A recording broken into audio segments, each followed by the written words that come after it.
এ কি মা, কি হয়েছে? তুই কাঁদছিস কেন? কে কি করেছে আমাকে বল মা, ওরকম করে কাঁদিস না। কি হয়েছে বল।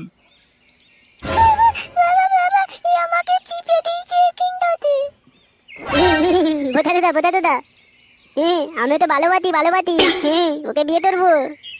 কি বললি সুরের বাচ্চা, তোর এত বড় স্পর্ধা? এখনো আমার গোল্ডে ভাঙেনি, সে কিনা আবার ভালোবাসে? তোর বাপটা কোথা রে? তোর বাপকে একবার ডাকতো, ছেলেকে এইসব শিক্ষা দেওয়া। আবার আমার মেয়ের যেখানে খুশি ওই সব করিস। তোর আজকে বাবার একদিন কি তোর একদিন, যেমন বাপ তেমন ছেলে, শিক্ষা নেই একটু। টান্টি তেলে, হ্যাঁ। কি বললি শান্তি ছেলে? না টান্টি তেলে, হ্যাঁ। চমা, আমি আর তুই পালিয়ে যাই এখান থেকে, তোর মাকে নিয়েও চলে যাবো। এবারই ছেলে ভালো না, কবে কি তোকে কি সব করে দেবে। পালিচ।